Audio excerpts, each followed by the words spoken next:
लोकसभा चुनाव 2024 बीजेपी के लिए एक ऐसा छिपकली की तरह हो गया है जो उनके मुंह में आ चुकी है, जो ना तो वो खा सकते ना वो निगल सकते। अब फिलहाल बीजेपी की बात करी जाए तो वो दो पार्टियों के कंधे पर टिकी हुई है। पहले कंधे की बात कर ली जाए, जो नीतीश बाबू बिहार के सीएम है फिलहाल, उनकी पार्टी की तरफ से। दूसरी अगर बात कर ली जाए तो दूसरा कंधा चंद्रबाबू नायडू का है। अब नीतीश कुमार बीजेपी की तरफ रहेंगे या नहीं, इन बातों को लगातार कई प्रकार के कयास से देखा जाता है।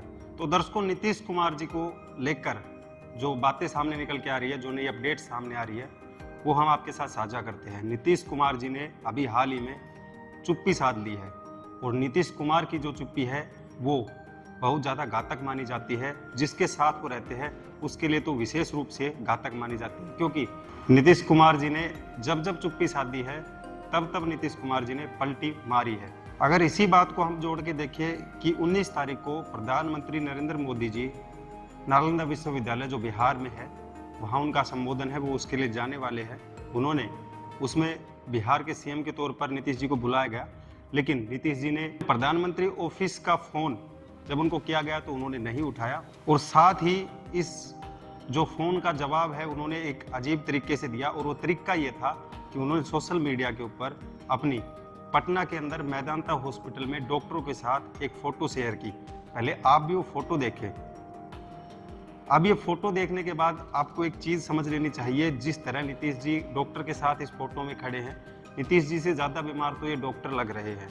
अब ये चीज यहाँ पे इतने मायने क्यों रखती है अगर इतिहास से जोड़ के इस चीज को देखा जाए, क्योंकि जब 2023 में जब तेजस्वी यादव ने नीतीश जी से टाइम मांगा था, तो सेम चीज नीतीश जी ने तेजस्वी यादव के साथ भी की थी। उस समय भी उन्होंने वही चीज की जो आज इस फोटो में आपको दिखाई दे रही है, यानी इन्होंने बीमारी का बहाना बनाया था। और तेजस्वी यादव की पार्टी के लिए वो बीमार थे, लेकिन वहीं बीजेपी पार्टी के लिए वो बीमार नहीं थे। यानी जब जब नीतीश जी बीमारी का बहाना बनाते हैं तो पक्ष की चिंताएं बढ़ जाती है और विपक्ष खुश हो जाता है, क्योंकि ये उनका इशारा होता है विपक्ष ज्वाइन करने का। एक तरीका ये हो सकता है। दूसरा, उन्होंने बीमारी का जो बहाना है वो बनाकर बीजेपी से बातें करना भी बंद कर दिया है। और नीतीश जी जब जब चुप्पी साधते हैं तब तब बड़ा राजनीतिक गलियारों में तूफान आता है। अगर इसको इस रूप से भी देखा जाए, यानी समुद्र जब शांत होता है उसके बाद हमेशा प्रलय आती है, वही कंडीशन नीतीश जी की है राजनीति को लेकर, और वही चीज अब उनके साथ हो चुकी है।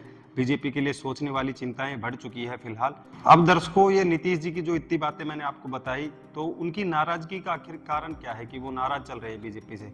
तो सूत्रों से पता लगा है कि नीतीश जी की नाराजगी के यहाँ पे दो कारण सामने निकल के आते हैं। पहले कारण की अगर बात की जाए तो पहला कारण है कि बीजेपी ने उन्हें बड़ा मंत्रालय, यानी नीतीश जी ने बीजेपी से कहा जा रहा है कि रेल मंत्रालय मांगा गया था, लेकिन रेल मंत्रालय नीतीश जी को नहीं दिया गया। और उसी के साथ जब नीतीश जी ने बीजेपी को समर्थन दिया था, उस समय उन्होंने बीजेपी से डिमांड रखी थी कि उन्हें 4 सांसदों पर एक कैबिनेट मंत्री का पद चाहिए। बीजेपी ने उसका बिल्कुल उलट किया और नीतीश जी को सिर्फ एक कैबिनेट मंत्री का पद और एक राज्य मंत्री का पद ही दिया है। और यही एक वजह है जिसकी वजह हो सकती है कि नीतीश जी के बीमारी का बहाना यहाँ सामने निकल के आता है, क्योंकि मैंने आपको उसको जोड़ते हुए भी बता दिया कि नीतीश जी जब जब बीमार हुए हैं राजनीति उलटफेर हुआ है। तो अब देखना ये होगा कि ये नीतीश जी की जो नाराजगी है उसकी वजह ये देखनी होगी भविष्य में कि वो एनडीए गठबंधन में बने रहते हैं या फिर इंडिया गठबंधन की तरफ अपना रुख करते हैं। आपको क्या लगता है दर्शकों? नीचे कमेंट बॉक्स आपके लिए खुला है, आप उसमें अपनी राय रख सकते हैं। क्या नीतीश बाबू फिर से पलटी मार सकते हैं? आप अपनी राय नीचे कमेंट बॉक्स में हमें बताएं। साथ ही इस वीडियो को ज़्यादा से ज़्यादा लोगों के पास शेयर कर दें, ताकि ये जानकारी उनको भी पता लग सके कि फिलहाल अंदरूनी जो जानकारी है बीजेपी को लेकर वो क्या चल रही है।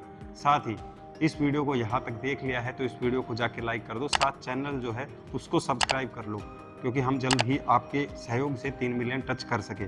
उसके साथ जो बेल आइकन है उसको प्रेस कर लो, ताकि आपका और हमारा जुड़ाव भी लगातार रह सके। फिलहाल इस वीडियो में इतना ही। मुलाकात होगी ऐसे ही राजनीतिक से जुड़ी सच्ची घटनाओं के साथ। तब तक के लिए धन्यवाद। जय हिंद, जय भारत।